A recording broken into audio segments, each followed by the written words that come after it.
Feed 655. Service 654.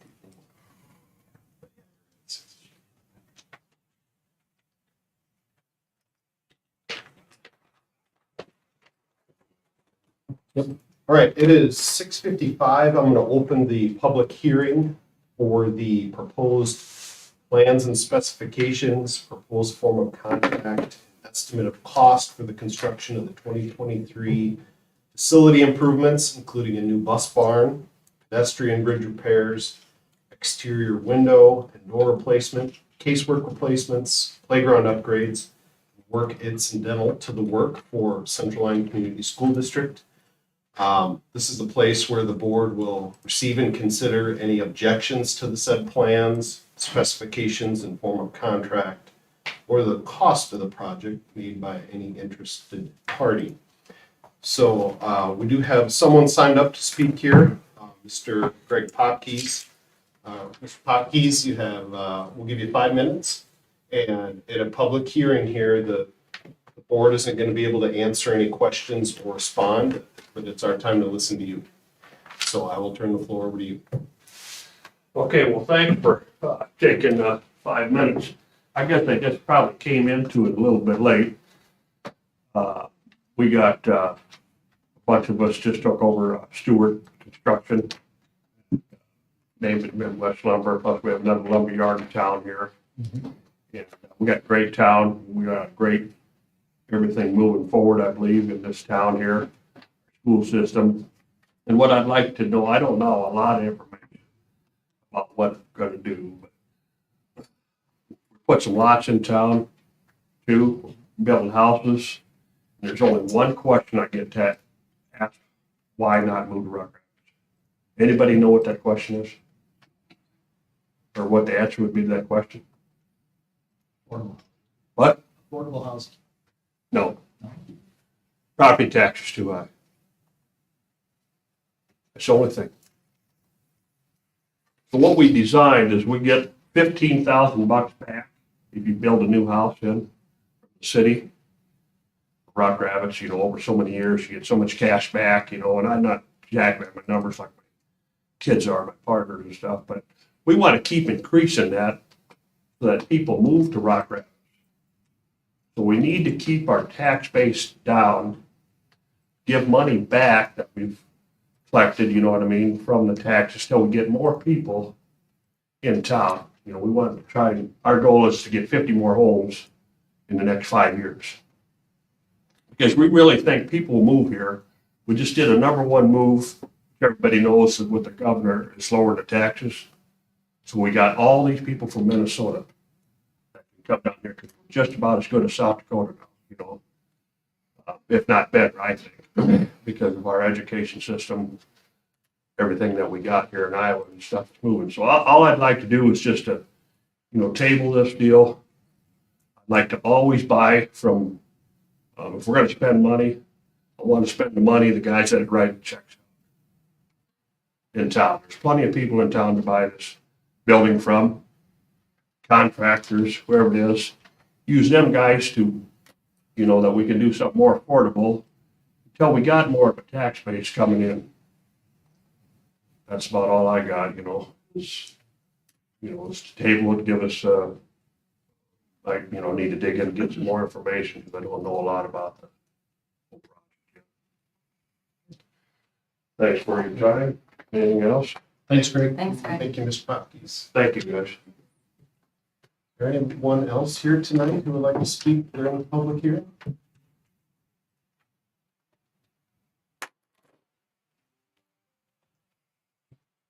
Okay, so it's 7 o'clock, so I will go ahead and close the public hearing. And we will call our regular board meeting to order. If you could stand and join me for the pledge of allegiance. Pledge allegiance to the flag of the United States of America and to the republic which it stands, one nation, under God, indivisible, with liberty and justice for all. Good roll. Okay, 4 of us, so we have a quorum. We have some guests with us tonight. Would you like to introduce them or have them introduce themselves? I'll introduce them because I didn't prepare them for that part. Mariah Gerlman, Shelby Stepnick, Sandra Even, and Andrew Austin. They're part of my Foundations of Ed classes. Welcome. Okay, move on to item C, adoption of the agenda. Mr. Lord, any changes other than the, Nope. I've added some recognition and congratulations to the online board agenda. So those are the only additions since we published yesterday. I know Jackie shared some additional list of bills with the board and posted them to Assembly as well. okay, take a motion to adopt the agenda when you're ready. I'll make a motion to adopt the agenda. Second. Motion and second to adopt the agenda. All in favor, say aye. Aye. All opposed? Motion carried. Public input on non-agenda items. I don't see anyone else signed up to speak, so we will move forward to item E, approval of minutes of past meetings.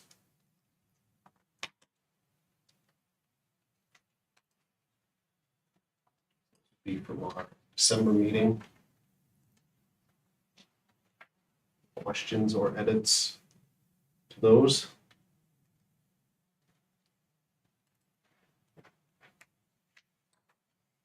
Not, I'll entertain a motion to approve those when you're ready. I'll make a motion to approve the minutes. Motion and second to approve the minutes of the past meetings. All in favor, say aye. Opposed? Carried. Moving on to item F, approval of financial items, financial reports, summary list of bills, school business official. I don't have a whole lot to report tonight, and just kind of one of those months where things just plugging along. I did just correct the activities report in Assembly. There was an error in the opening balance. I must have deleted my formula, so it did not include the investments. So I have since corrected that. It's now an Excel spreadsheet, and it's still not, for whatever reason, carrying over, but I will get that updated so you guys can see that that is, it does balance and it is correct. So I will upload another form on there so you can see that. Annual treasurer's report, really nothing to talk about or point out this month. We kind of go up and down each month as far as our revenue. You know, things are coming in as they should be. So where revenue is down just a little bit, $79,000 from the year before, whereas last month it was down 200,000. So as you can see, like I said, it's just sort of the ebbs and flows of the fiscal year. Expenditures are up. Most of that is contributed to salaries and benefits. And then our cash is up about $585,000. Again, I think that'll even out down into more of the $400,000 range, if not a little bit lower throughout the year, just as more and more expenses come in. And then in the special revenue fund, we've been talking a lot about these funds. So as you can see, what our total balance is between our physical plant equipment levy, our playground and recreational equipment levy, and our SAVE fund. We have about 1.2 million in those two funds, and the playground is held separately of that. So that's about $103,000. I just want to point out that what we're looking at doing for possible capital outlay will be paid for only with the SAVE funds. A little bit of that PEPAL fund will help with the bridge repair and some other things, but the majority of our construction will be because of the SAVE bond and not with property taxes. So I just wanted to reiterate that for anyone who's questioning that. If you don't have any other questions, again, I did upload a secondary summary list of bills pretty late today, so if you haven't had a chance to look at those, please do that. And as far as the school business official report, I don't have anything. Haven't heard anything from auditor yet. So I'm hoping no news is good news for now.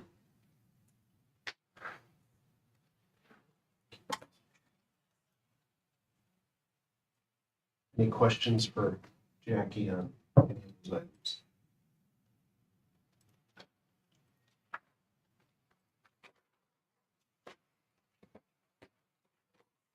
You ready?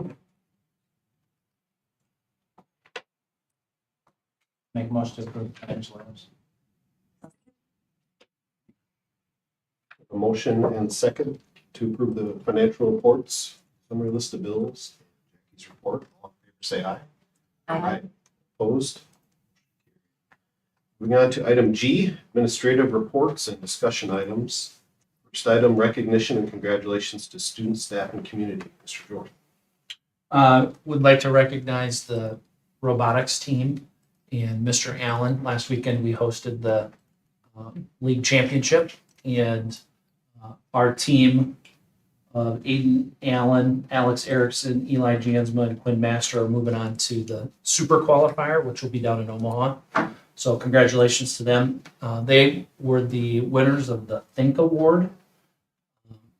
And so the Think Award is documenting all the work that they've done throughout the engineering process, and then answering questions from the judges on the competition day on Saturday. And so only one team out of all the teams that were present at the league championship received that award. So hats off to them, and we wish them the best of luck at the qualifier in February. Lots of activities going on. Obviously, we've had a lot of snow days. And so whether it's fine arts, athletics, there's so many things going on right now. So I've listed all those different things that are coming up. Jazz band, jazz choir, getting things kicked off here at their competitions. Large group speech next Saturday. We hosted basketball games last night. Wrestling, we will host our only home wrestling meet this Thursday. So just kind of try to give everybody an update about what's going on with all those activities, and then kind of the postseason schedule if you're kind of following along on there. And then had a note from Nola Jones. You remember Nola transitioned from kind of our middle school special ed to TK this year, and her teammate in that process is Stephanie Baker. Mrs. Baker's teaching TK while also continuing in her teacher leadership role. And so I put this message out to staff. Mrs. Jones wrote back and wanted to recognize Mrs. Baker for all her help and the collaboration that they've had throughout the course of the year. So we really want to tip our cap to Mrs. Baker and Mrs. Jones, both in new roles this year. And I know, Mr. Harmon, you had sent me a note about, we had a donation from one of our churches. Yeah, the Steen Reformed Church, every year their Sunday school program takes several weeks of donations, and they donated it to us this year. Decided to put it toward in a lack of winter apparel for our students to help as many kids as we can. So we'll gloves and hats and keep those, make sure the kids have somewhere outside. So turned out to be a donation of $350, so substantial amount. We had an anonymous donation of $1,000. In addition to that, for needs of students as well. So we've got some people out there looking out for us. So Thanks to those folks. You bet. Okay, move right into superintendent report. Yeah, so Personnel Committee, Amy, Dave, and I met over Christmas break and talked about the superintendent evaluation process.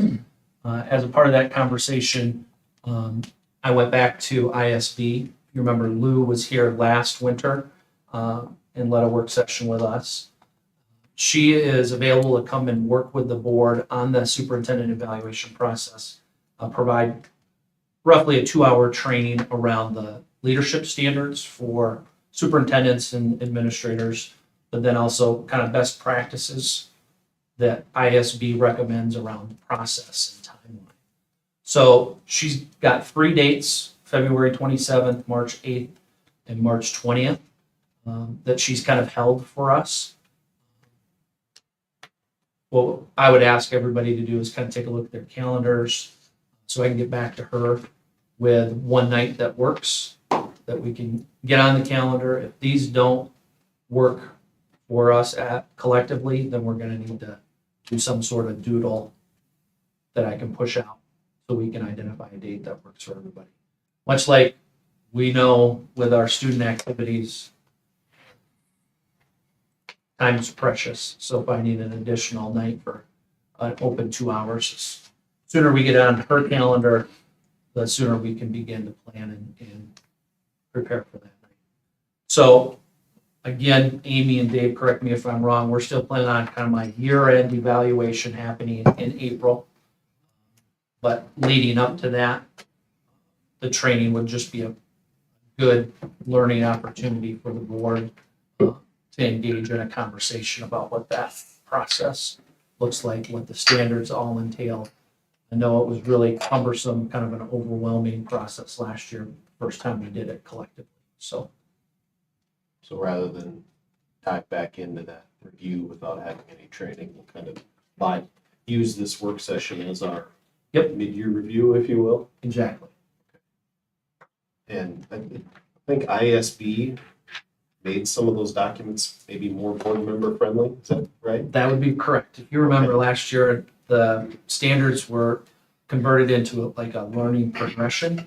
And then with that whole document that I gave you, with my reflections and opportunity for board reflections, is 30-some pages.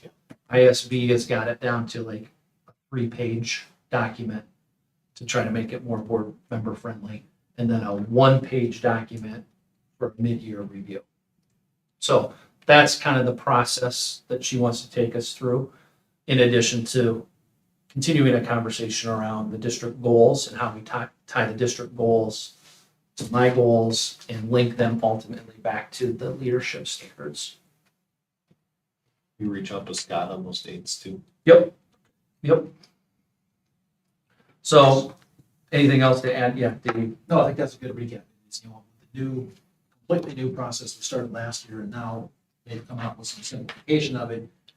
I think we'd be better off if we have Lou come in and explain it and walk us through it and give us some better training and understanding of how to use that document, so that we ultimately, are doing a better job evaluating its performance and other district, and obviously improving overall.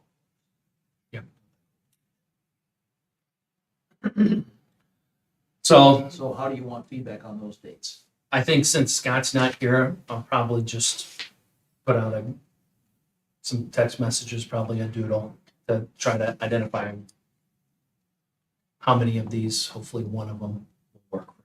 Like the first 2 are over state basketball tournament, like girls state and then boys state, so I don't know if that one. So the Mondays, Mhm.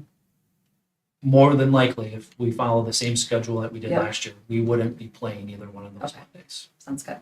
So Anything else? that's it.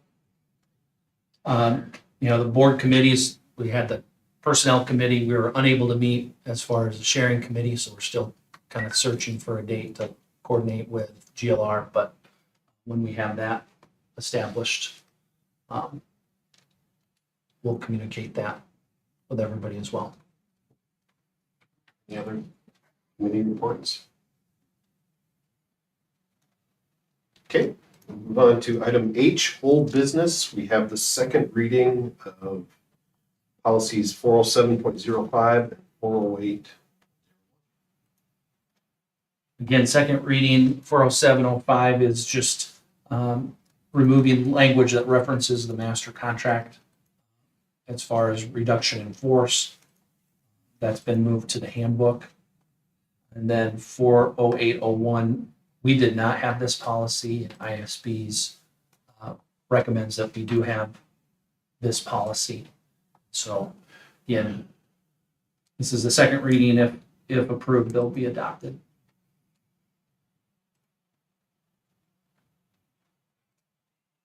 Further discussion on those two policies? I'll take a motion to approve the second reading when you're ready. I'll make a motion to approve the second reading of both. Second. Motion and second to approve the second reading of the two policies listed. All in favor, say aye. All opposed? Motion carried. Moving on to item I, new business. Item 1, consider facilities improvement bids. Mr. Moore. Yeah, so tonight with us, Matt Basie from FEH and Patrick as well, who has worked closely with the Buildings and Grounds Committee over the course of the last year and a half, I would say, on the study and then ultimately putting together the bid packages that you have for consideration tonight. As the information says here, we've got 5 separate bids.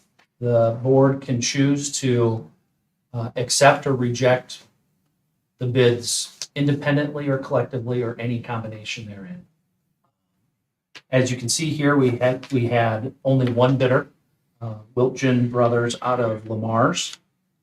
And so as we kind of totaled up the entirety of the 5 bids, they were approximately 20% over what we had estimated and budgeted.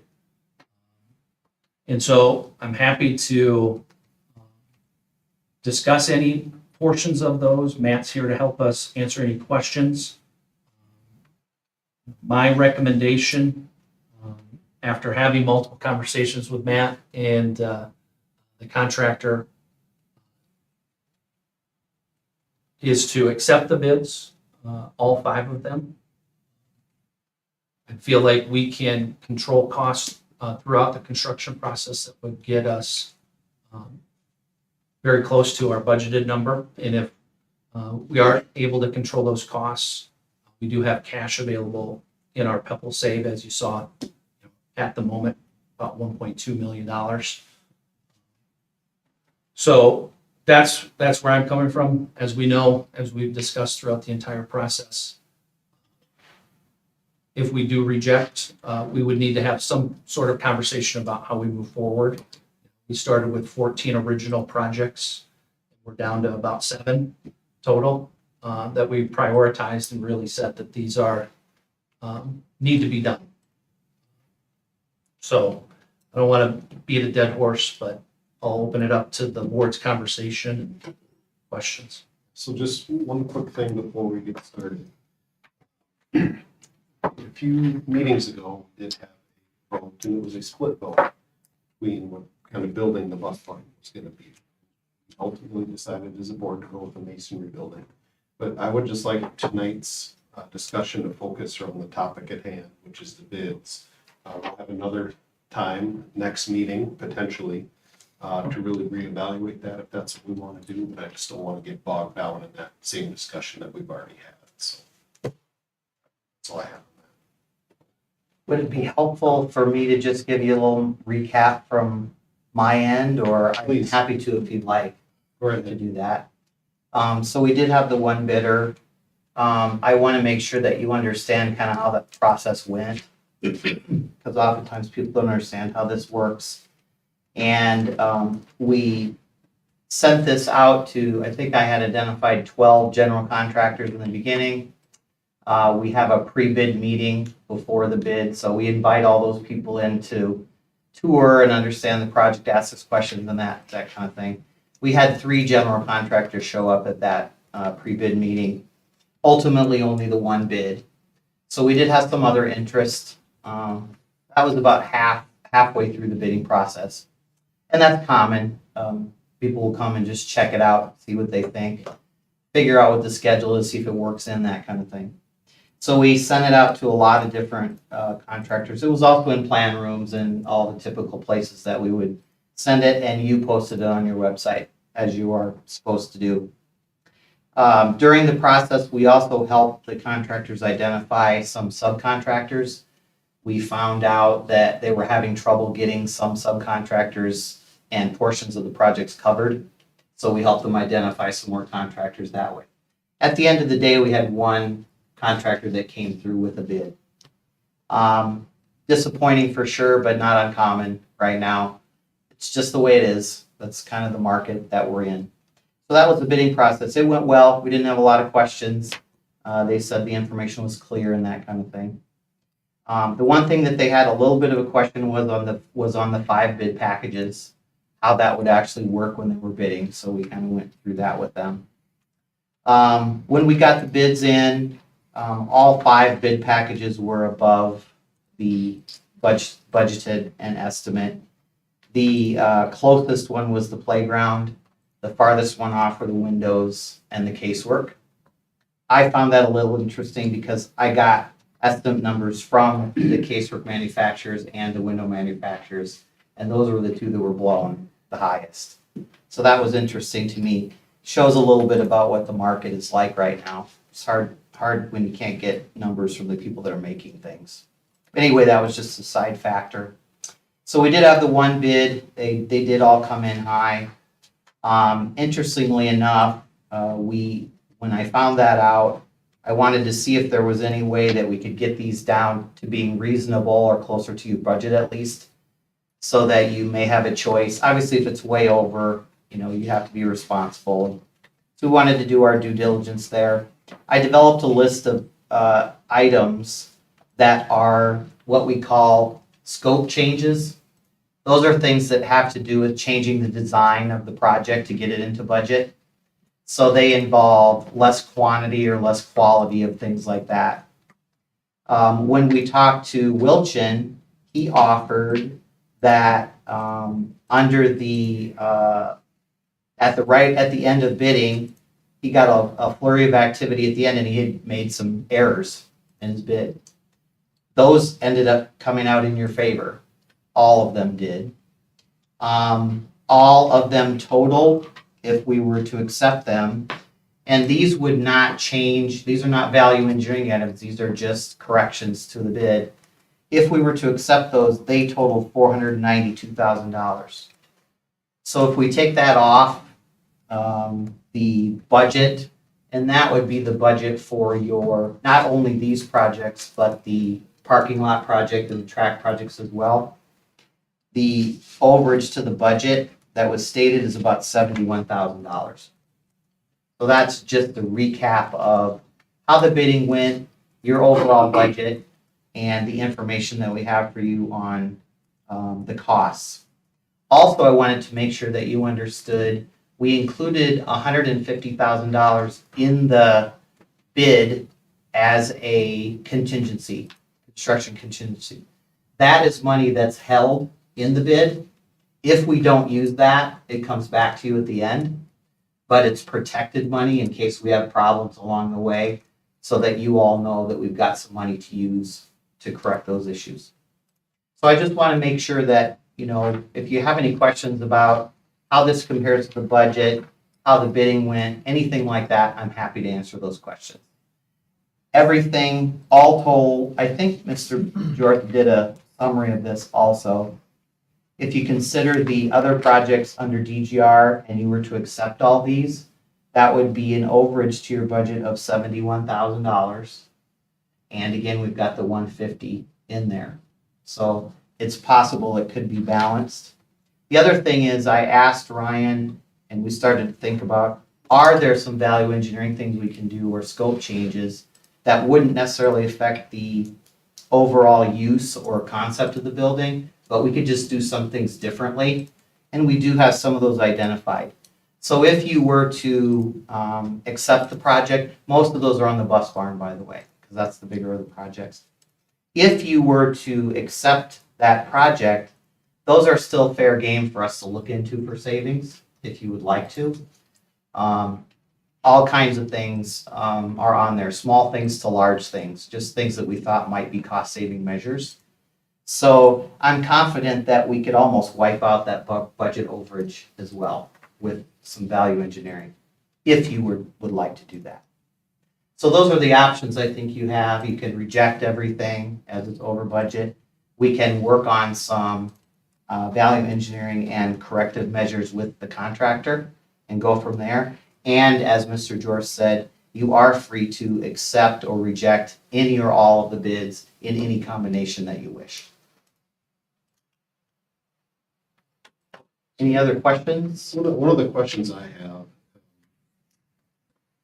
let's say that the board chooses to reject all of the bids, but wants to move forward with the capital improvements project, but it might just look a little different. Hmm. So you either meet with the Buildings and Grounds Committee or the full board Right. and walk through these improvement items and whether or not we actually want to go through with them. Yep. In your experience with the changes that are made, you have a situation where you only have one bidder. In your experience, how often does that bidder come back and rebid the project? That's a very good question, and it's difficult to answer because all the situations are different. I think that the real answer to that is, at the time we bid it, if they're busy, they won't bid on it. If they're not busy, they will. Just the law of supply and demand there. So if the question is, will this contractor be upset or hold it against you or not want to bid, that doesn't happen very often. It's still a free market. They still need work. They still have people to pay and that kind of thing. It's a little bit of a risk. My impression, having talked with this contractor, he's been very supportive of your district before, and you have rejected projects and he's bid on them again. So I don't think that's really a concern, but I can't speak for the contractor directly. I don't have a lot of sleepless, night over that. I think that kind of comes out in the wash, and I don't think he would have any problem. He understands this is public bidding, Sure. so. And would- just to remind yeah. everybody, Ryan Wilchin Brothers did the elementary restroom projects, the elementary locker room projects. He bid in the fall, the middle school bridge project that we had rejected. So, again, I feel Ryan's been a really good, honest participant in this Yeah, if I process. could just piggyback on that, I really would like to mention the issue with that almost $500,000. That's things that Ryan said to us. I made a mistake. That is not always common in how things go. And he did that because I know he respects the district and he really wants to work here. He had no other motivation to offer those things.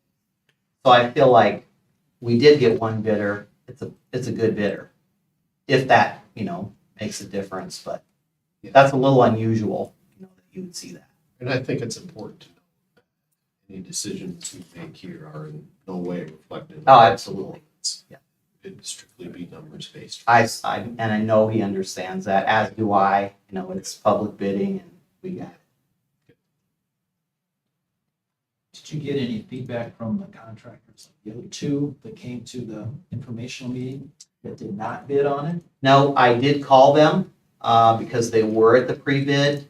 The only information we got was, turns out we're too busy, turns out we're too busy. That was from both. I was surprised to see one of them, and one of them I didn't know. The one was from Sioux Falls, I hadn't heard of them before. The other one was, I think, Hogan Dorn, and they said, we just can't make it fit. So, I think I said I had 12. 10 of those I knew, 2 of them I didn't. I called, looked them up, tried to figure out if they'd be a good fit. That's why I specifically invited them. And sometimes, if you have a situation like this where you're a little thin for bidders, if you make that ask yourself, instead of just letting it go out into the world and having them find you, you might pick up 1 or 2. I was hoping that one of those would transfer in, and it just didn't happen in this case.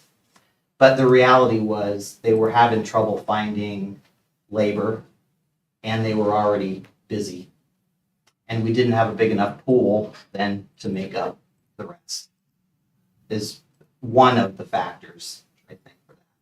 A lot of times they won't tell you exactly, but that's what I think from having talked to them. If you remember, again, last fall with just the bridge, Wilchin was the only bidder. You remember the first year, that first fall I was here, Wilchin was the only bidder for the restroom projects. I think you had two bidders for phase one of the restroom projects. But now, our last three bids, this is the only contractor that's bid.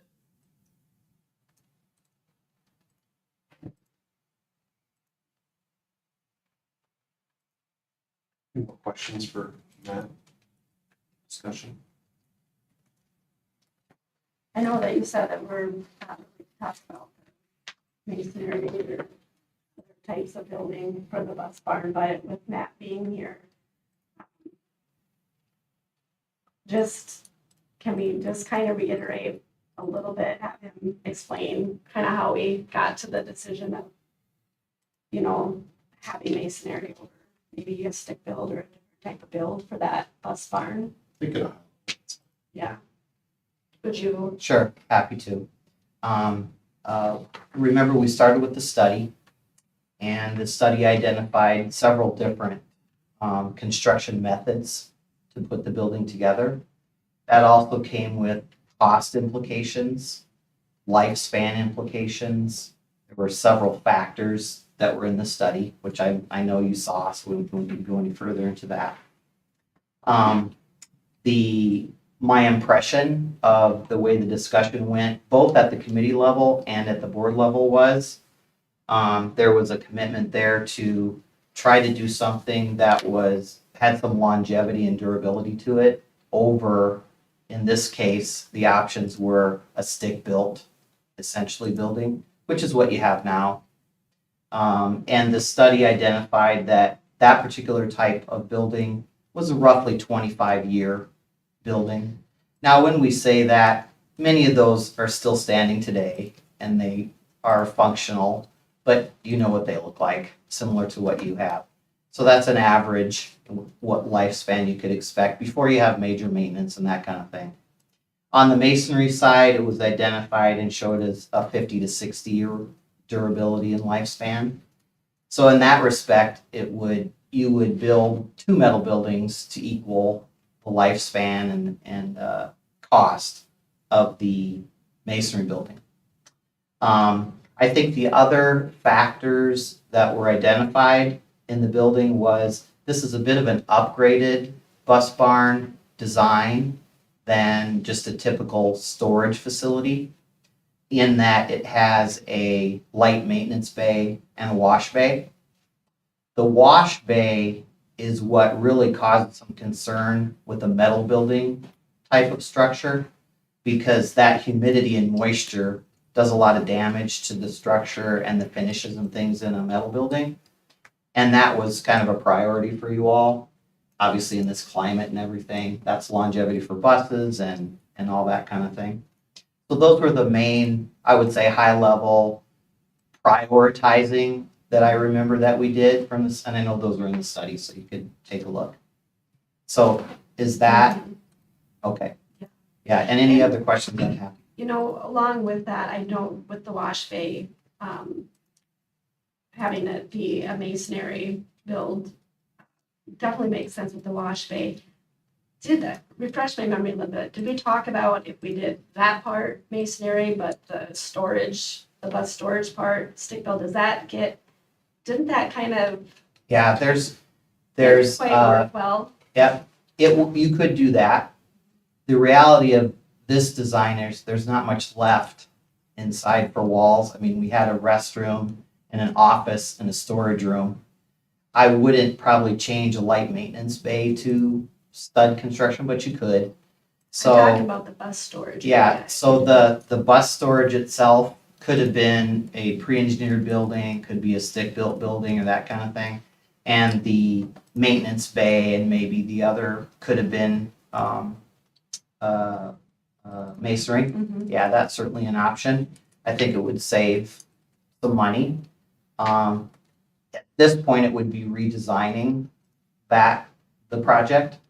But yeah, that would be maybe a happy medium. But again, if you have the wash bay and everything isn't masonry, all the stuff that's metal parts or anything still is affected by, the systems and things like that. But it would certainly help, and you can be controlled better and that kind of stuff.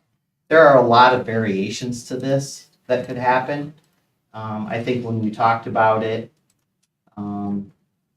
my impression was that the durability and longevity was kind of a factor that was important.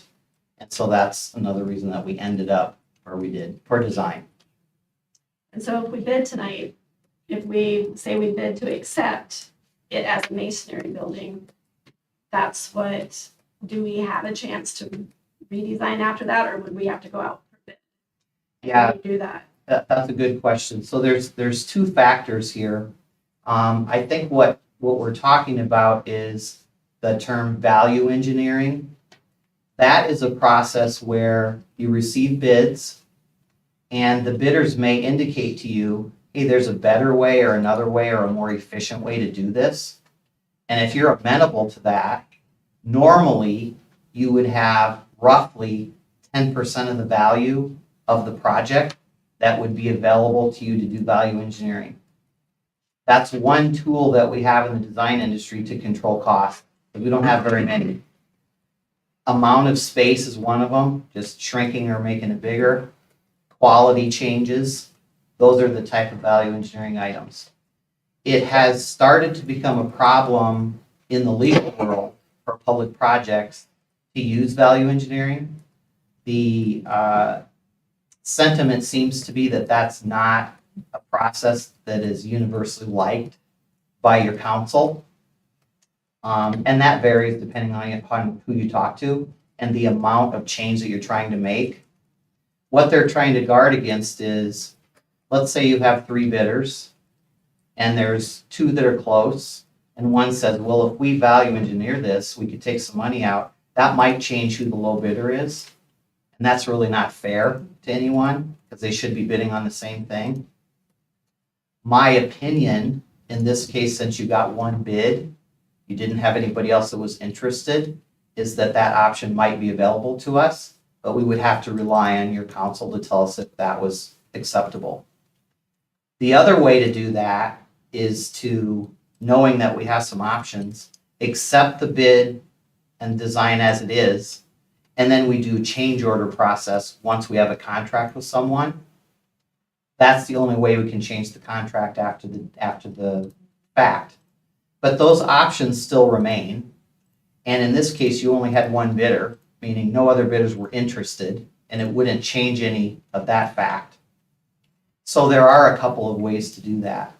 What I described with Wilchin's corrective actions on their bid, those would in no way change the design, the quality, or anything about what we put together.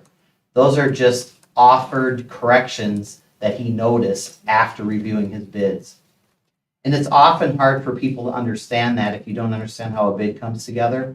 Many times those subcontractors are calling at the last minute and the contractor only has 5 minutes to put a bid on a form. So there are errors and corrections that happen all the time. Most of the time you don't get the chance to know that or see it. This is a unique opportunity because he has offered that. And he doesn't have any motivation because his contract will be lower. He'll make less. But he's a good guy. I'll say that. So he did. So we have an opportunity to accept the bid the way it is, and then by change order we can make those corrections, thereby, lowering the cost. And we could still consider some of those items that we thought about maybe value engineering as a change order after the fact under the contract to bring that down to budget as well. So in this case, you're sort of holding all the cards for what the options are. The other way from that is rejecting all the bids. What that means is you're just saying it's over budget, we can't do the project, we have to redesign somehow. That would be the process where we go back to me and say, all right, what options do we have? Here's the budget, let's look at this again. We send it out for bid again, same way we did, same process we did. That process, you're gonna lose time. And unfortunately, in the market that we're in, we're fighting against inflation. Inflation has been monthly, not yearly and longer at this point, and I haven't seen that change. We're still seeing market corrections and cost increases on materials and stuff like that.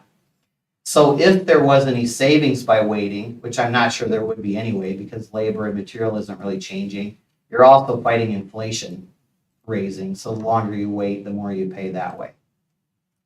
So under the circumstances, you do have a pretty good situation with a route that we could meet the budget, a route that we could write a contract and then make some changes, and we have contingency built in that we may not use all of it. So I think those are the options. Approving all of the bid packages, approving some of the bid packages, or rejecting and rebidding and or redesign. I think what you don't want to do is reject and go out with the same thing. That makes sense? That's a lot of, information. yeah.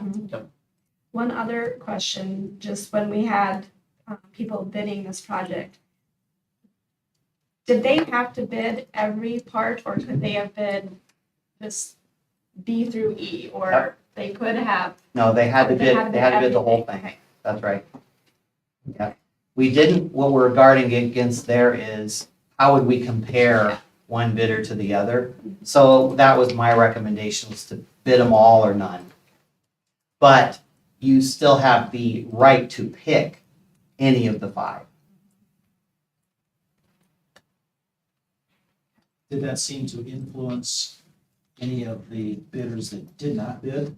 Not the fact that they didn't want to do all 5 Yeah. of those projects? I didn't get any feedback during the bidding process that that procedure that we used was an issue.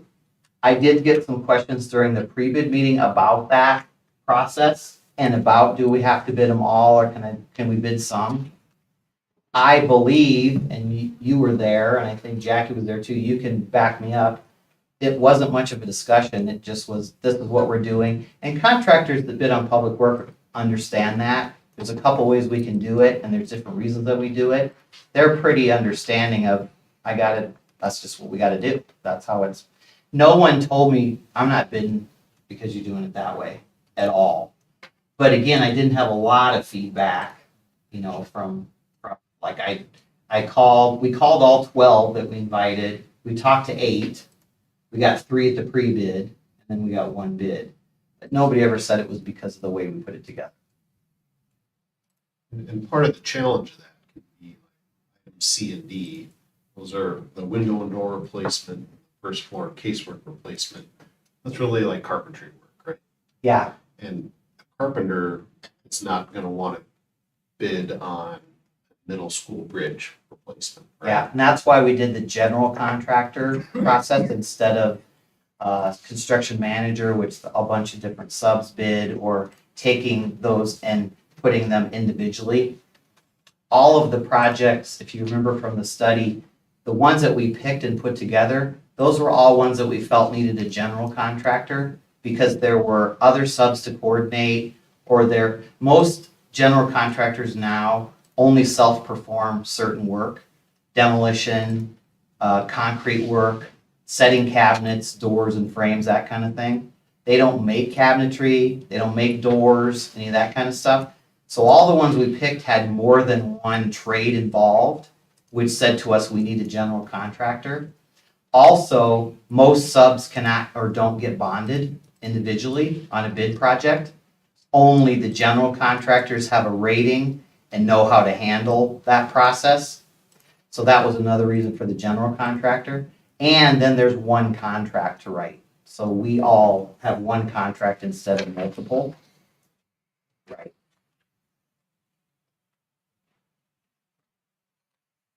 I think if you would like my opinion about where we're going here, what I've seen is we bid the bridge 3 times now. Twice, I think Wilchin gave you a number on his own one time, so not a bid. Then bid once and bid again. It has exponentially, what I mean is more than inflation cost each time it's bid. The windows and the casework I talked directly to the manufacturer to get an estimate on that, and they couldn't even tell me at the time or didn't want to tell me what it was, and those are way over. So I think we're still in a situation where we really don't know what to expect. I should say too, because we mentioned there was some difficulty filling spots with subcontractors and numbers and that kind of thing. Casework, we got 2 bids.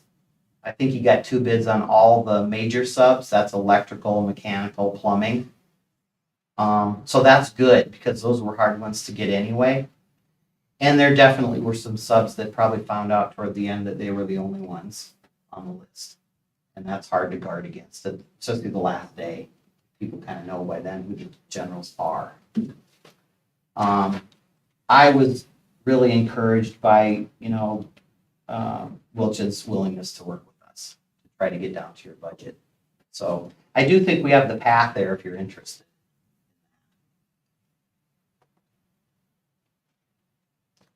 From a timing standpoint, given that 2 of the 3 that came to the pre-bid meeting said they're too busy, from a timing standpoint, when do we need to go back? Assuming we would. Yeah. If decide you to reject go and back, then, and then go back. What's the right timing? I think there's a new answer to that question. And the new answer is, we don't tell you when you have to be done. What I mean is, and what we did with Wilchin here, and one of the questions that came up at the pre-bid is, can I have some more time to do the bridge and the bus barn? Lucky for us, the answer was yes, because we can work around those things, right? So that, he may not have even bid, because his problem was, he does masonry work as well. He's got his own masonry crew. He couldn't commit them. So he was looking at a sub to do that. As soon as we gave those 2 months, now he's got his crew doing it, which benefited you. I don't have another bid to show you that, but I know that from the discussion and everything like that. So I think there's elements in the project here that can only be done over the summer. We can only do the windows and the casework in the summertime. Those are limiting, but I think 2 months is enough to do those. Assuming we bid them ahead of time, we can order them and get them here, so they're tearing them out on day 1 and putting them in. That's what we did. The next thing we do is say, you tell us how long it's going to take you to do the bus barn. We'll work with you. On projects that are not that critical time-wise, that is what I'm being told is going to entice people to come and work on it and possibly keep the costs down, because then they have control of their own crew and they're not waiting for subs and that kind of stuff. The hard part is most generals don't do framing and they don't do, roofing and a lot of that kind of stuff anymore. So they have to rely on other people's schedules to get things done. And that's just getting worse. Everybody's more customizing and specializing. So I did hear that loud and clear from Ryan, especially on the masonry issue. So I think the answer there is we really have to listen to what they're telling us and understanding what things are in flux and having trouble with, and then we have to be flexible. And if you remember, we did put in this bid, if you can't meet our date, that's fine, just tell us when you can. And Ryan used that, the bidder that you got used that. So that was a help, for sure. If we were to go out, depends on how long it takes, what we're gonna do, then we've gotta do our thing. I think right now, we go out as soon as we can. And we just say, here's our time frame that we'd like to hit. Give it a little bit more time than we did before, and then start asking. If we told you you could have 18 months instead of 14, does that help? And then that's what we would put in when we send it out again. But even 3 months means we're not gonna do the windows and the casework in the classrooms. this Yeah, summer. that's the next summer Yep, at That- earliest. we're pushing that, even if we're 3 months through the redesign phase. Yeah, And the playgrounds aren't gonna get done that way either. the other way to do that, and I don't recommend it, it would be difficult, is they can only do one room at a time. They can do the casework and the windows in one room, so you move them somewhere else, and then you just keep, he doesn't like that. No, I don't either. But you know, those are some of the parameters that we're working with are unchangeable, and some of them are. And that's what we put in here, so I felt good about that. And That's you're why a school we- district, and you've only got certain times, so there's a lot of that we can't do. But a bus barn, you know, we could. Windows have gotten better, but if you remember, that's what conversation with the buildings and grounds is why we wanted to try to bid before Christmas, because we were hearing last October and November that it could be 6 months to receive windows. And so Right. that's why we bid it the way we did it. And so if we reject, we're at least looking at next summer for the stuff that's gonna impact the learning environment. It's the bridge in the bus barn that we might be able You to can do work around. kind of in a different time frame. Just presents its own unique set of challenges. But if we don't want to fight that schedule issue, we decide to rebid, give time for redesign and we rebid, but can't we just give them, just say this is just gonna happen in 24? Yep. Is that a possibility that we just shift our entire schedule Oh, absolutely. roughly a year and say, we know you're all busy, let's Yeah. pad your backlog. Yeah. 23's out of the question, but 24, here's a project for you to bid on to pad your backlog. The only issue that I see there is it's just gonna cost more. It's, you know, right now, I think last 2 years, inflation was 10 and 14% or something, so we're pushing that again. So it's just, we're just fighting that. Assuming we don't make any major design changes. Yeah, it's still gonna be more expensive, but it could fit your budget better, it's just, everything's gonna be more expensive as we wait.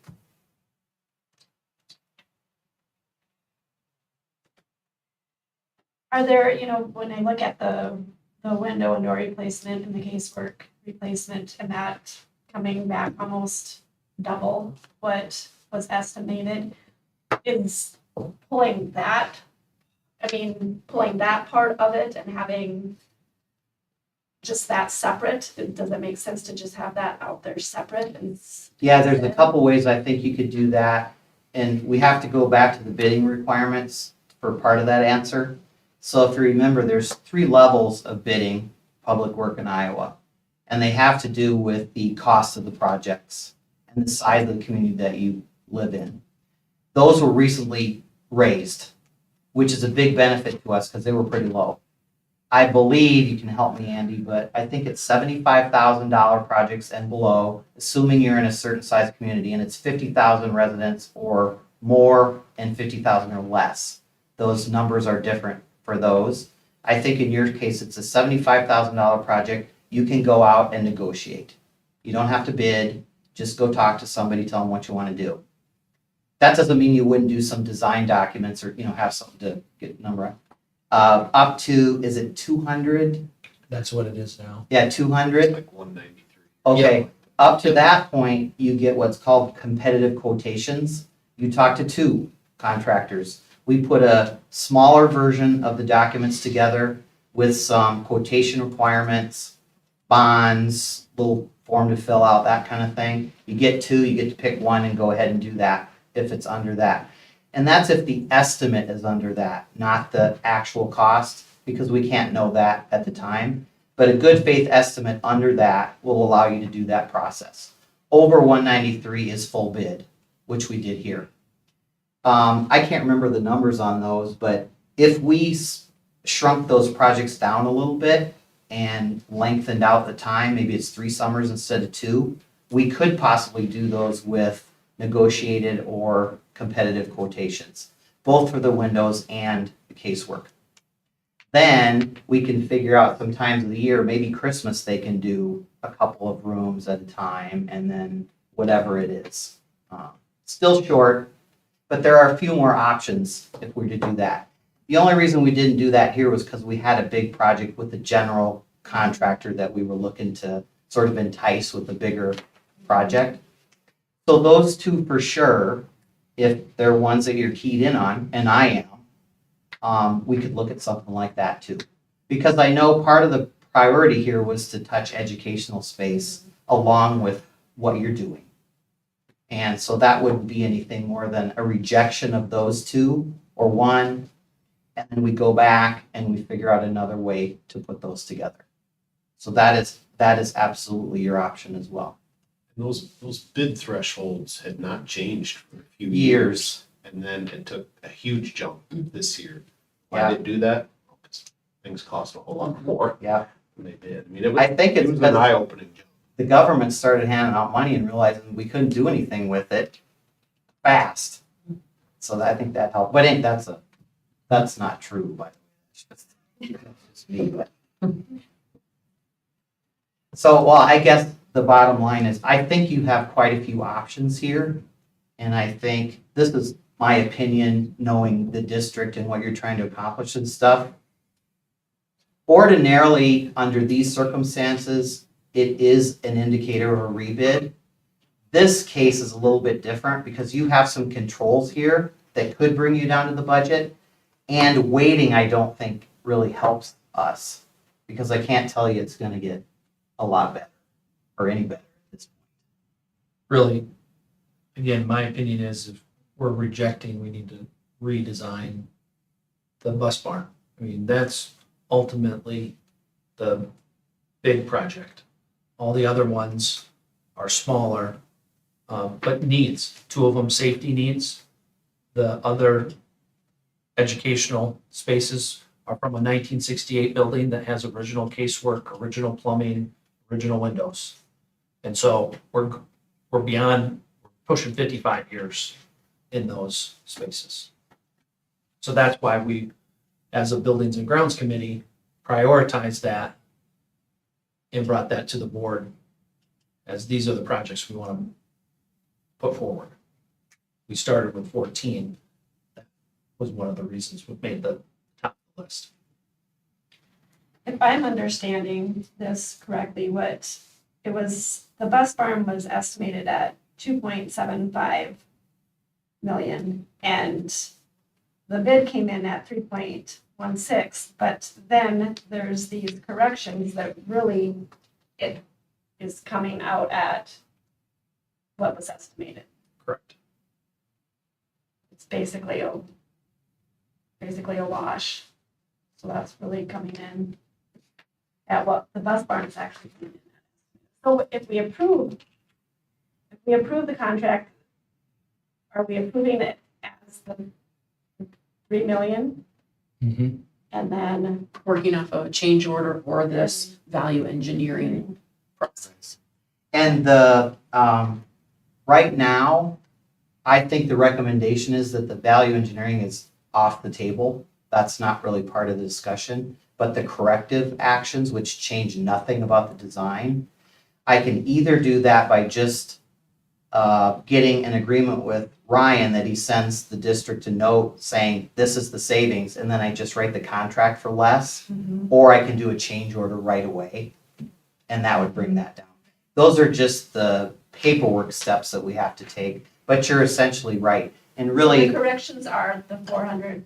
400 and 492,063 are the corrections. For all. So the projects that I had were over by 765, Mm-hmm. but the projects that DGR had were under by 201, 486 for a difference of 563, 514.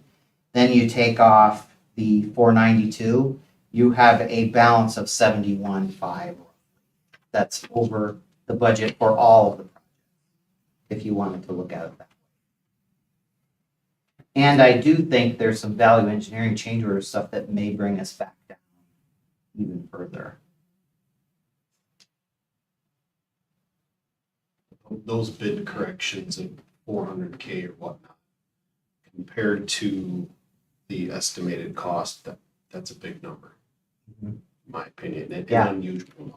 Yeah. To have that mistake. So a lot of the work we do is spreadsheet based, so we see contractors make errors in their calculations and fix those calculations. Yeah. You know, admitting to well, I put the wrong number in, doesn't happen very often. Yeah. But, Well, and I would like a little distinction is, I think the way that civil's bid and architectural is a little bit different. We don't have access to all the line items and stuff, so that makes it even more sort of impressive that we got to this point, because I can't know that. I'll just give you a couple examples because you may be interested. This is a very common one. He had one bid, two bids that came in. One was for plumbing alone, and one was for HVAC and plumbing. There are companies that do both HVAC work and plumbing work, and there are some that just do HVAC or plumbing work. He plugged in the HVAC and plumbing and a plumbing number together because he didn't have time at the end to look at it. That was $135,000 duplication there. One of them was just a transposition. It was bid should have been 19 and he put 91. That was 72,000. There's 200. You know, and I know he doesn't love that because he would be hung by that if we took it anyway. But he's given it back. You know, we would have no reason to know. So I totally agree. It's a bit out of the ordinary. Some of it had to do with the bid packages too. For example, if we accept A, B, and C and not D and E, that changes what his structure is for overhead, how many trucks he needs, how many superintendents he needs, all of his office work. Everybody had to bid this as if they were separate because you might have accepted just one or the other. He gave us back the cost of those. So when he put it together, he could do it way more efficiently. That was one of the things. So they're not all really errors either. There's some of it's just, I could do this different.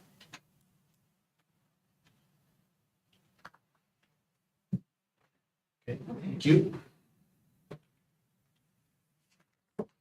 Thoughts, discussion? I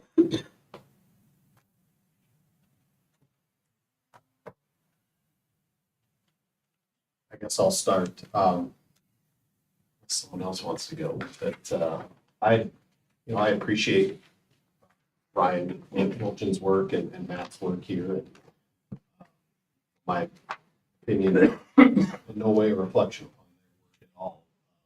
I'm just not comfortable, and it doesn't necessarily have anything to do with the masonry portion of it because we made that decision as a board and we move forward.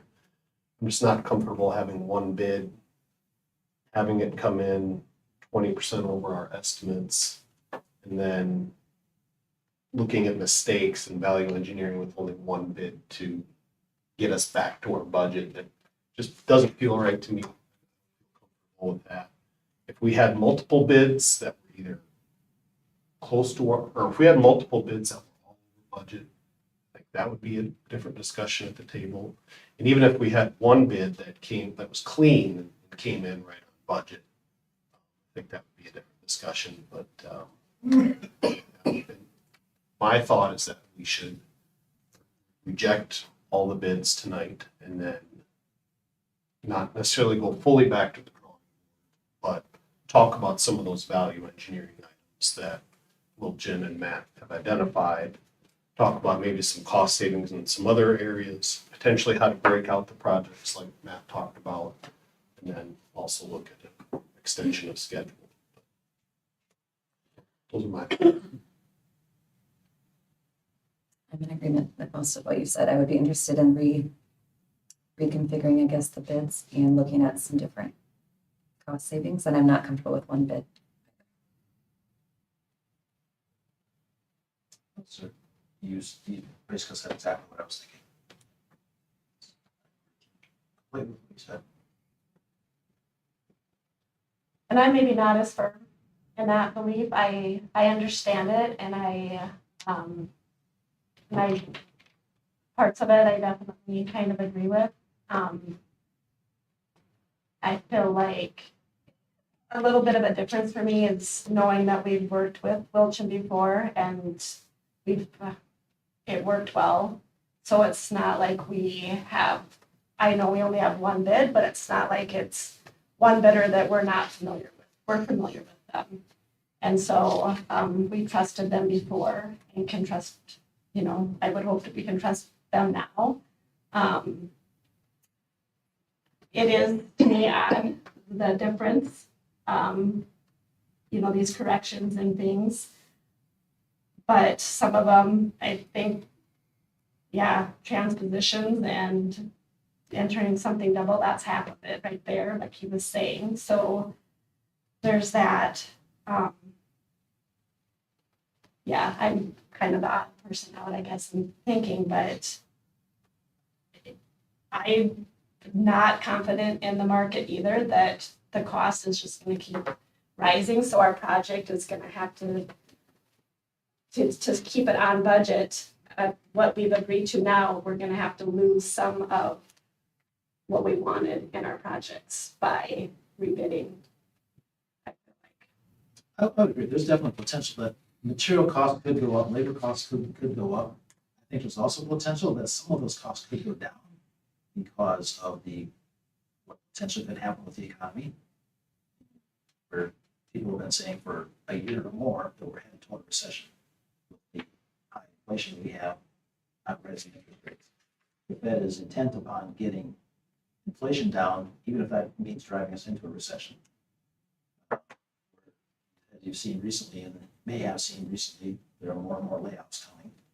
So, and I think there's certainly some uncertainty in the economy as well that could affect, who knows, obviously, you don't know this person. It could affect some of those desires of, how much business is out there. Maybe contractors become more hungry in the next 6 to 12 months. There's also potential that it could continue going up. It is. So I don't think we want to wait very long to go back out and get rebid, whatever form that takes. Right? The potential is that it could continue going up. Yeah, Carrie's right, that there's risk there. There's no doubt about that. Yep.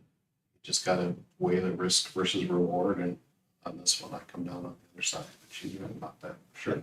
So Okay, well, everybody's kind of said their piece. Is there a motion on the table? I'll make a motion to reject all of the bids from Wilton Construction for this project. I will second. Motion and second to reject all of the bids submitted by Wilchin. All in favor, say aye. Aye. All opposed? No. Motion carried. Okay, moving on to item. Thanks, Matt, for all your work. We'll be in touch about next steps. Thanks, Matt. Here, Patrick. Drive safely. Item number 2, consider save bond terms. With the decision we just made, Mr. George, do you want to get into this at all? What's your preference? I just want to note that, we have already approved 2 projects with DGR kind of leading that design, awarded to Vanderbilt about $900,000. So depending upon how quickly we move, our plan would be to kind of cash flow those as we begin that process this spring and summer. And then depending on how quickly we reconsider the previous projects that we just rejected, the save bond, there's really no expiration date. So if we redesign, we come back 3 months, 6 months, a year, really, we could probably go to up to 2 years with our previous action that we've taken to bond up to 6.9 million. So just would want to make sure everybody's aware of that. And then Jackie and I will kind of go item by item through the transportation, technology, and maintenance budgets to make sure that what we can do, and what we need to wait to do in the future. Just to reiterate here for those who may be watching at home or listening in, Finance Committee, correct me if I'm wrong here, but this is save bond dollars. It will not impact property taxes. We have property taxes with PEPAL, which we've already approved. This will be no new increase to property. Thank you. You're welcome. Okay, so I think we should table this. Correct. now. Yep. Okay, so I'll take a motion to table the save bond terms. I'll make a, Go ahead. I'll make a motion to table the safe bond terms. Okay, we have a motion and second to put the save bond terms on the table. All in favor, say aye. Aye. All opposed? Item 3, consider snow makeup days plan. Sure. Yes, so, as the Assembly kind of notes here, our current reality when it comes to snow days, we've had 9 total no school days, 8 for weather, 1 for state football, and then an additional 3 hours for early dismissal or late start. As we looked at the calendar that we had approved and that we're operating under, we accounted for 7 makeup days, which would currently places us for our last day with students on Friday, June 2nd. Knowing that really we're beholden to hours, not 180 school days. So the calendar going to June 2nd counts for 1,160 hours. We have 12 additional days built in. Okay? The other thing for us to remember is not only are we working with student hours, but we're also working with negotiated contract days with our teaching staff, 191 and a half. So with our snow makeup days, but also last week's 2 no school days due to snow, still have to account for 2 teacher days. So, At a minimum, even if we don't account for students. correct. Yep, at a minimum. So in order to kind of address both situations there, the instructional time, the lost instructional time, the likelihood of more lost days due to snow, early dismissal, late starts, whatever, I'm recommending these 4 things. The first, on Friday, February 17th, which is currently a professional development day, it becomes both a student day and a staff day. The Monday after Easter also becomes both a student day and a staff day. And then, not tomorrow, but beginning next week, we make adjustments to our early dismissal schedule on Wednesdays. So only the first Wednesday of each month, we would dismiss at 2:15. The others, we would go to 3:15. So there we could capture, again, 17 hours, which is roughly equivalent for kids, about 2.5 days of instruction. The caveat here is that's not addressing any of the contract days for teaching staff because they're already here. Okay. But what it does, so maybe address is our hourly staff who've already lost 9 days because we haven't been in school. That gives them 17 additional hours of paid employment. And then the fourth recommendation is for us to experiment 2 times with e-learning days. So if we have a forecasted storm that we can let staff know about, we can begin to kind of prepare ahead of time. At least try an e-learning day for students and staff. So all the details when it comes to e-learning, we would have to make sure that teachers are comfortable with and have those conversations and then begin to communicate that with families, what that would look like on a snow day where they're learning from.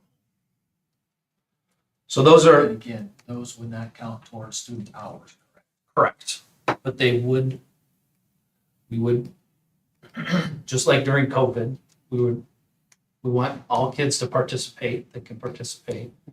What it does address is our contract days for teachers. So Hourly staff, also for para educators, we would utilize them.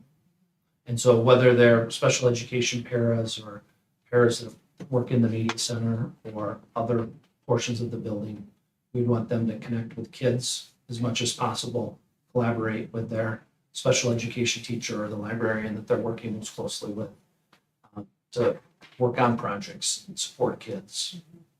You wouldn't be able to help your hourly staff in your kitchen. Correct. So the kitchen are the ones that would really miss out on those e-learning days. Our custodial staff continues to work, move snow. If they can make it to the building, there's a limitless list of projects for the custodial staff to be working on. So And they're year-round staff members like we are.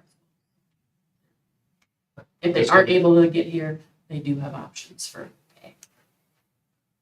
So like the hourly staff all have computers or like a way to We would have to- contact, yep. connect with their students virtually? that's where it's important for us to kind of have a plan. So like the night before, we know that they're forecasting 3 inches of snow overnight. It's going to start at 6 o'clock.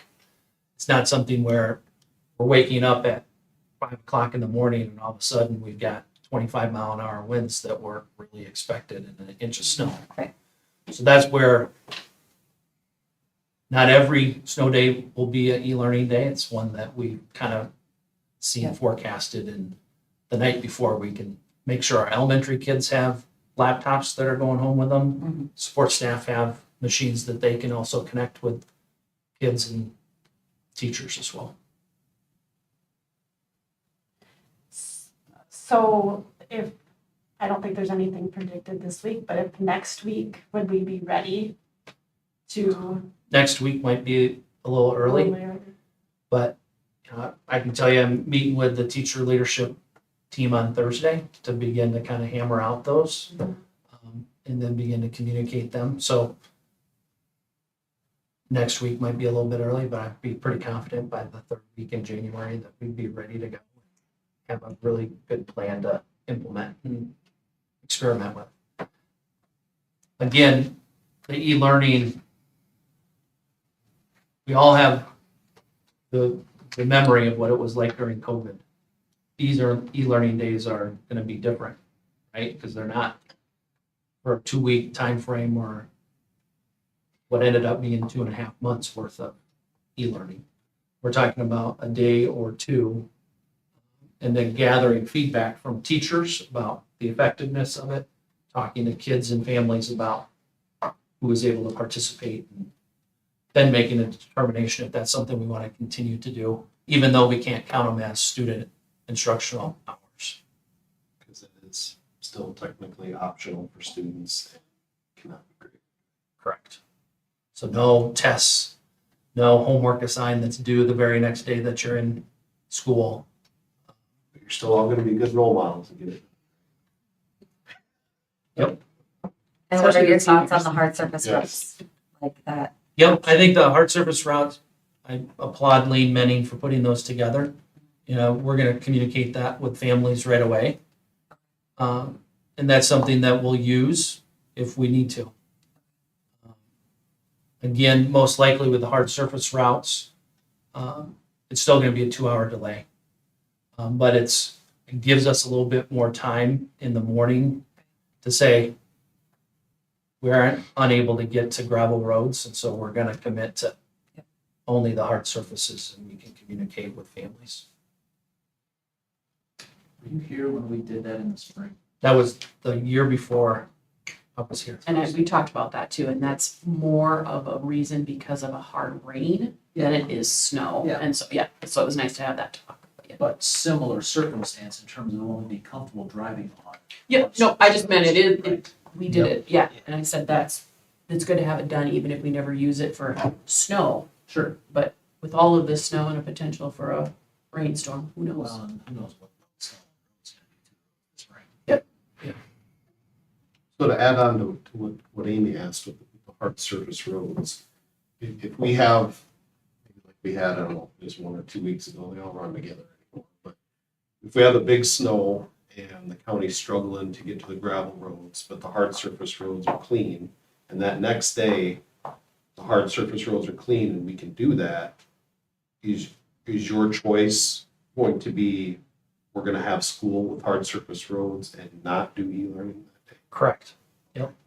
So it gives us flexibility, knowing that not all families may have their their gravel road plowed. So they might have to be at home. They just might not be able to be there at school that day. But you still have to make that call probably that morning with the 2 hour late start. Correct. Okay. Just like I do in the mornings when we're delayed. You know, I'm out driving around and Yeah. Okay. we just add that additional caveat.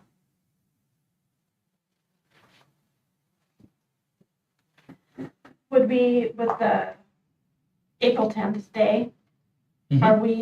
are you saying we should do that, just have that day be a school day now? I think Or- the sooner we communicate to families, they can plan. Same thing with our staff. I know there's a handful of staff that have already got plans. They're not gonna be able to change them. Others, if we communicate now, can already begin to alter those plans. If you wanted to wait to see if we have some more snow days in January or February, or if the girls and boys qualify or do not qualify, I think if you wanted to say that's tentative, but we're not gonna take that step right now, we could make that decision at maybe one of those work sessions that we do with Lou. Or if we have a work session around a redesign of the bus barn in February.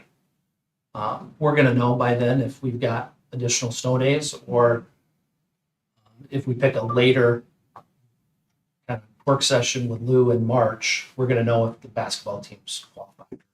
They've played one day or all 3 days at the state tournament. Maybe we'd be better off saying, at this point, saying, yes, we're gonna have school that day, with the potential of saying, changing it later to say, okay, we can afford to not have school that day. So when we make the state tournament, boys and girls, Like that. are we gonna miss, was it 4 days last year? So last year we missed 4 days, 4 full days, and then we had a noon dismissal and a 10:15 late start because the boys played it in the evening. Their first game down there. So we had like, if you count the hours, it was like 5 days, but it was 4 school days. So you're comfortable with that April 10th date of leaving that out, or leaving that as a non-school day for now? Yep. And I kind of like what Dave's saying is, let's say we're gonna be in school, but depending upon if we make, we can also reinstitute it. You know, it could be a 4-day weekend.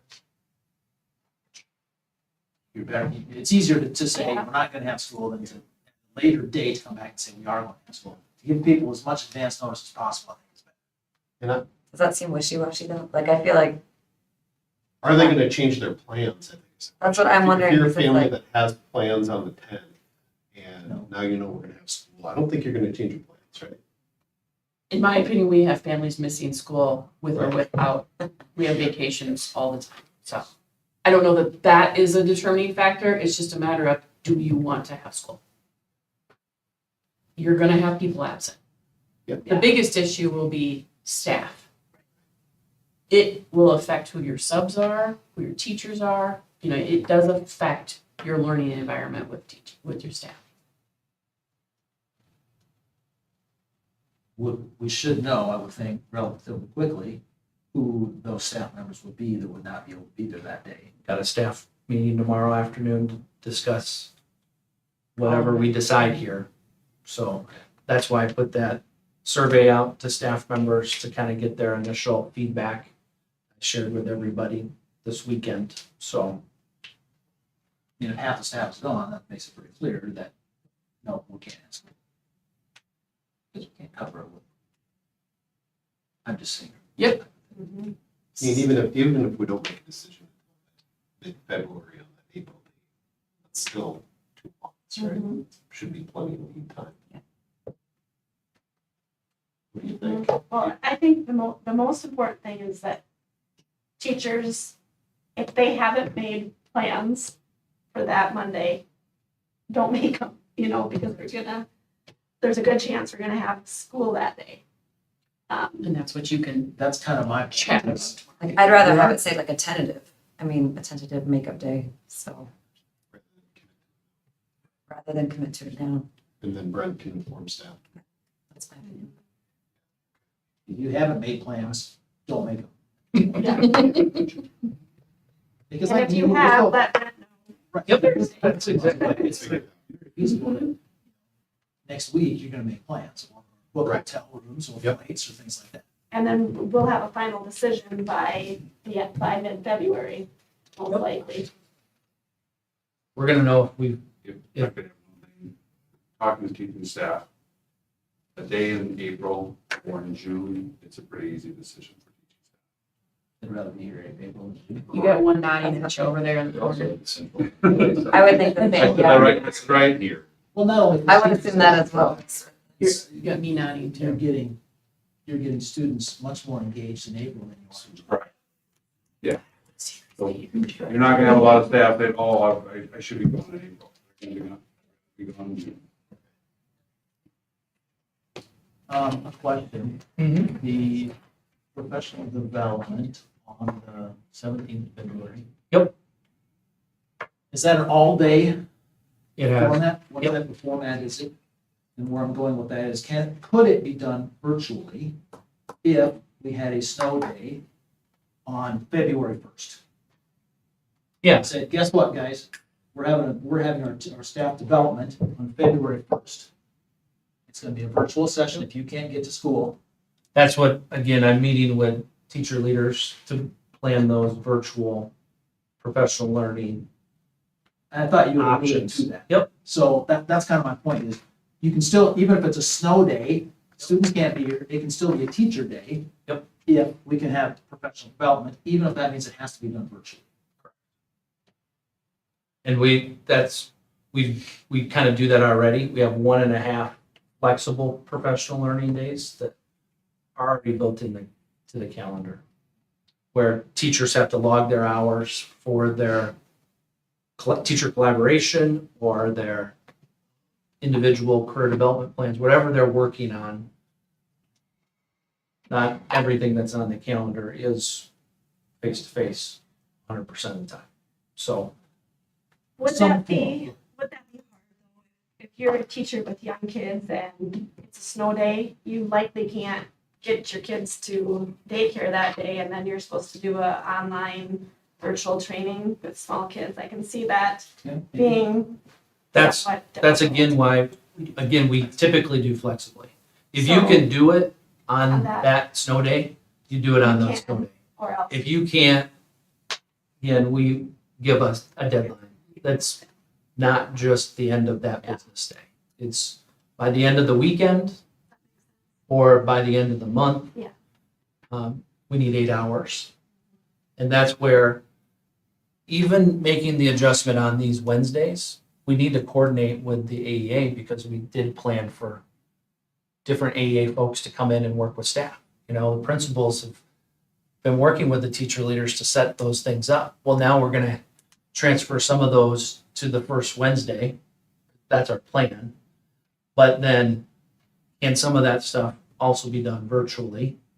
Or is it, we need to be face-to-face in person together?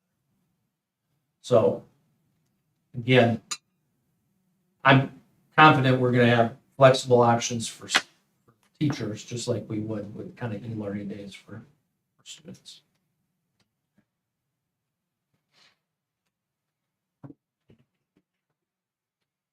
I do want to compliment, it's a good plan that's put together. Takes a lot of thought, and I think we got 2 different avenues we got to worry about. Student learning and teacher contract days, and I think this does a good job at where we're at as of today, trying to capture some of that low. So if what I'm hearing is, let's plan on the 17th of February, whenever you guys make your motion. Let's capture the Wednesday early dismissals. Let's plan on trying to get a really solid plan for a couple e-learning days and continuing to receive feedback. But let's wait for the Monday after Easter, Monday, April 10th. Tentative. Yep. I think, correct me if I'm wrong here, I think the motion is to approve the plan as recommended, the exception that April 10th is tentative, so plan accordingly and we want to utilize the HART hard surface option Mhm. if it's presented to us. Yep. Am I capturing that correctly? Yes, I agree. Just a question on the Wednesday collaboration days. Yep. What do we miss? What do the teachers miss? Only once a month rather than every week. So like the elementary, for example, where we've been piloting math curriculum, right? But on one Wednesday a month, we're talking about math instructional strategies. Similarly, we adopted literacy curriculum 3 years ago, but Michelle and Krista, in addition to AEA folks, are coming in on 2 different Wednesdays to work with staff on literacy, reading, writing, instructional strategies. The first Wednesday of each month, the principals are having a staff meeting, but that's where at the elementary, it's character strong this year, conversations, PBIS, so we're all on the same page. Secondary, it's restorative practices.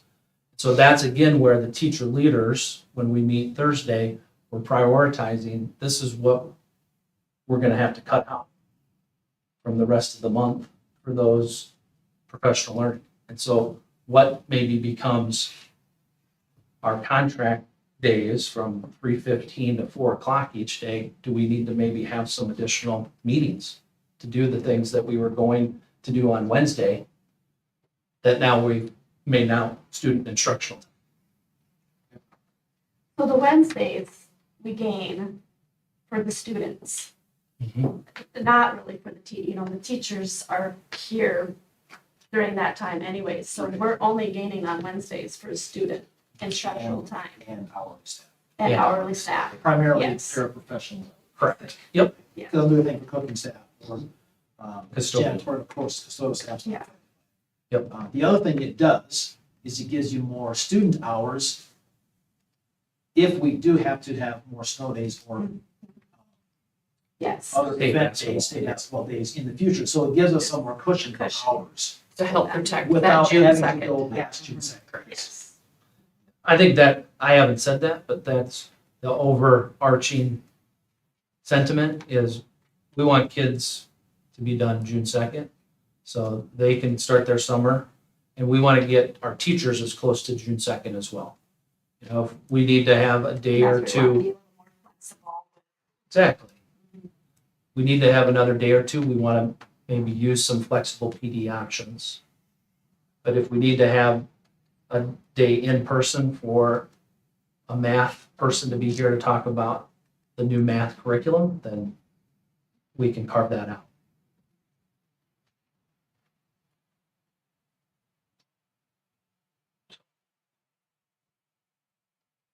Right, someone like to make the motion? Can I make the motion as Andy stated earlier? Absolutely, Carrie, thank you. Second. Motion and second to approve the snow makeup days plan as presented, the exception of April 10th being a tentative date Mhm. and utilizing hard surface roads as needed. All in favor, say aye. Aye. All opposed? Motion carried. Moving on to item 4, consider open enrollment applications. There's a couple ins and one out there. Correct. So the first two are students that are already attending.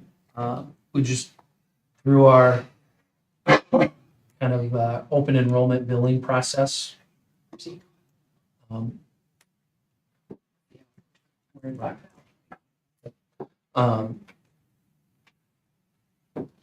Caught our error, so we have tracked down the paperwork. Parents have signed off. And then C is a preschool student to Rock Valley next school year, who already has siblings attending Rock Valley, so just an additional. Again, we don't have a lot of, We have the room in the classroom. we have the rooms in the classroom, the kids are already here. Entertain it. If there's no more questions, I'll entertain a motion. Open enrollment applications. I'll make a motion to approve all three open enrollment applications. Second? A motion and second to approve all three open enrollment applications. All in favor, say aye. Aye. Opposed? Item 5, consider early retirement applications.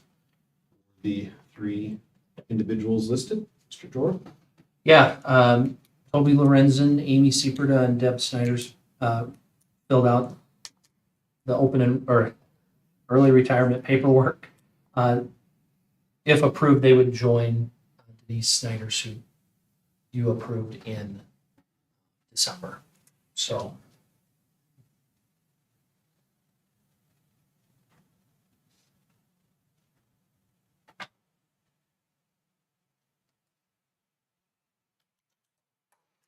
It's always hard to approve.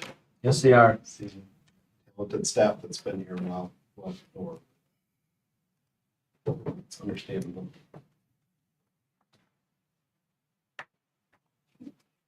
Questions on those? I'll entertain a motion. I'll make a motion to approve those early retirements as listed. I'll second.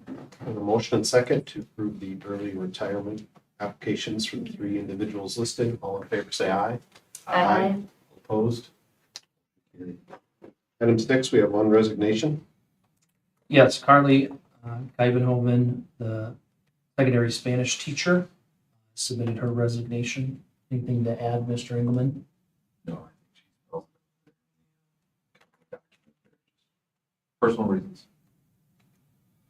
She's done a fantastic job, so do applaud her for what she's put in.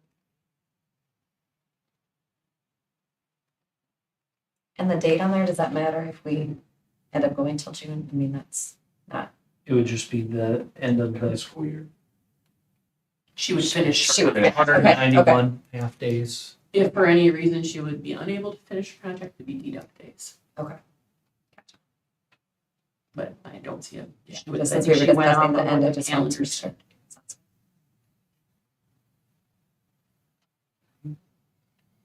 Yep, I'll take a motion to approve that one. You ready? I'll make a motion to approve the resignation of Carly Ivanhoven. Ivanhoe. Second. Motion and second to approve the resignation of Senorita K. There you go. All in favor, say aye. Aye. Aye. Opposed? Motion carried. Item 7, policy review. Mr. Dorr? Yes, so again, these are review only, no language changes. 40902 spells out leave for both the teaching staff and the classified staff, the support staff. Family Medical Leave Act is federal program, so not only the defines the leave, but then also the paperwork that accompanies it if individuals are requesting that leave. And then 41001 is defining substitute teachers and explaining kind of the process for pay that you guys approve annually versus someone that's a long-term sub for here 10 consecutive days or greater. And then summer school licensed employees compensated in addition to their regular academic year. Mr. Harmon typically brings forth those recommendations. in his nature. So no language changes, just kind of review. So if approved, they will be adopted. No changes there, so these policies have been in place. If there's no questions, I'll entertain a motion to approve those, review of those policies. Motion to approve the review of those policies. I'll second. A motion and second to approve the review of the policies as listed. All in favor, say aye. Aye. Opposed? Carried. Okay, moving on to item J, announcements, dates to remember.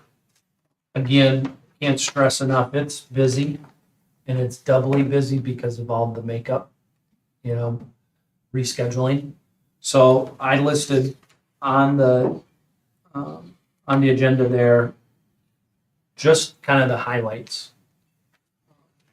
And so I'm just gonna run through them quickly. Thursday is our only home wrestling meet, high school wrestling meet, and then, so it's senior night. Hope the gym is packed. Saturday is Lyon dual tournament here, 10 o'clock in the morning. Monday is the middle school boys wrestling first meet of the year at Sibley. Next Tuesday is the middle school, it should say girls basketball, it says boys, but it's the first middle school girls basketball games at Little Rock. Next Saturday is large group speech at Northwestern in Orange City. Friday the 27th is the varsity girls state qualifying meet in Sioux City. And then that following day is the varsity boys Siouxland Conference wrestling meet in Sioux Center. February 2nd and 3rd is girls state wrestling in Iowa City. And then the Saturday in the same arena is the boys dual team state meet. And then our only home middle school boys wrestling meet is Friday, February 10th. And then postseason state qualifying meet for the boys, which is different this year. If you remember in the past, we always had sectionals, then districts.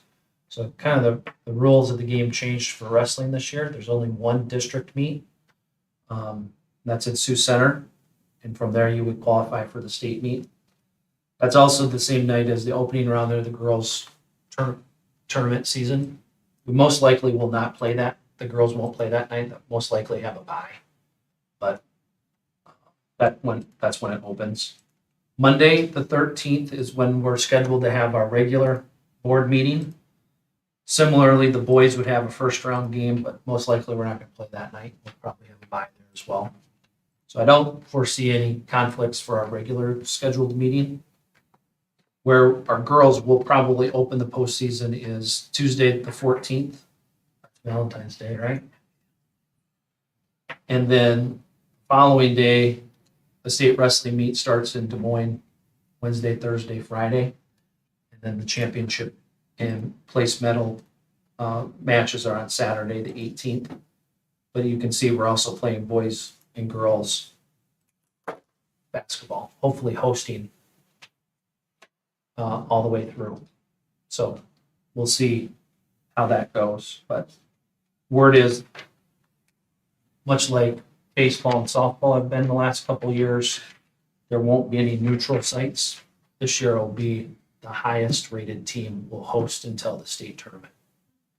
So with boys and girls being rated 1 and 2 in the state, hopefully we host every round until Des Moines. Fingers crossed. And then you just approved that we'll be in school on Friday, the 17th. So we'll be in school, but President's Day, Monday, the 20th, will be a no school day. So again, those are just kind of the highlights. We've got all kinds of ball games scheduled and fine arts events going on. So You may have missed it when you were going through Yep. there. But Tuesday, January 17th, 4:15 7th and 8th grade boys basketball, girls. girls. Yep. I didn't miss that. Yep. So that's the first girls game of the year. Okay, yep, gotcha. Didn't miss it. And the day before is the first boys, middle school boys wrestling. So that's the events. Anything else that I missed? All right, we'll go ahead and move on to bill review. Thanks, guys. Thanks for coming.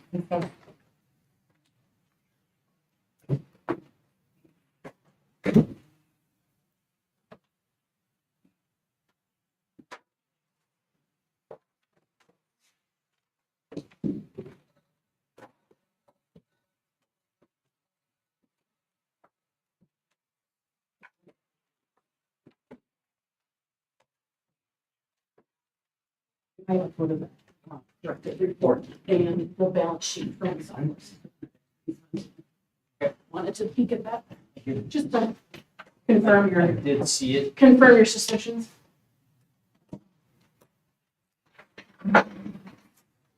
Now, I remember a couple years ago, we didn't have our audit done until February. Oh, these are. Well, I just give a we good thumbs up. do, I we do by Yeah. March first. They've got some time yet. I was just hoping that we wouldn't have it. But again, you know. These are wild times. I don't know. New audit and they're in the same boat You as figure all out of what us. you did different than you sell that, you know, we'll do that. Question everything you do for me, question everything you don't do. But they haven't communicated with him at all. So I was hoping for a little.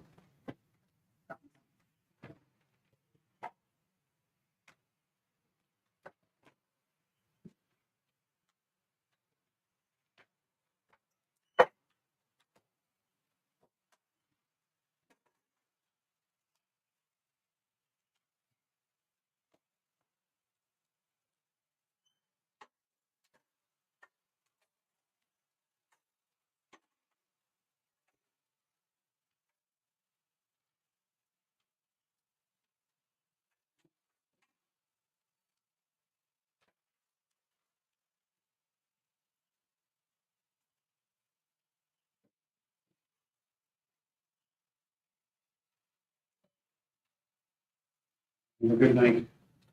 You know what else You you too.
How are we doing that as a session or as a buildings and ground committee? I think we should have a work session, as a full board team. And then we want to invite Matt, that, we can invite Matt to that and just kind of talk about what our options are. The board would rather not include Matt, then you just tell me what you guys want to do. I think all of us need to be a part of that conversation.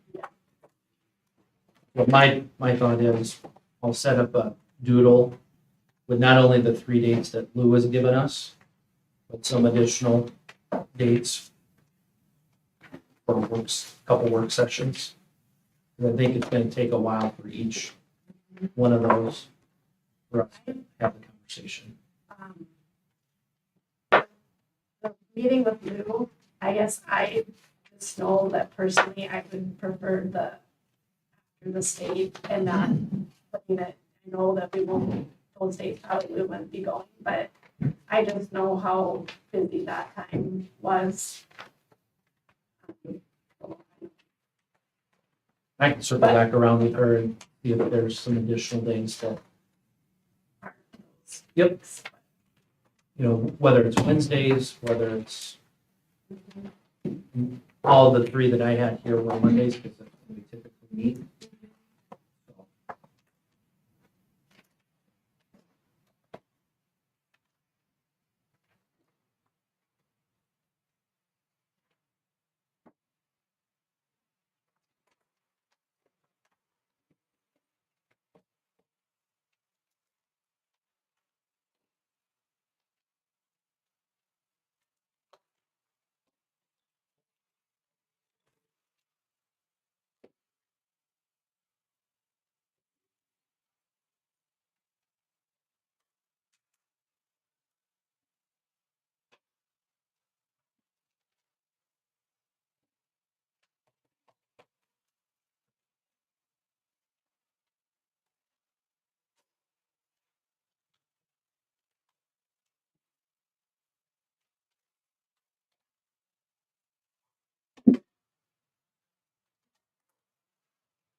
You're fine. I'm happy to look through and find the mistakes.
Entertain a motion to adjourn when you're ready. I'll make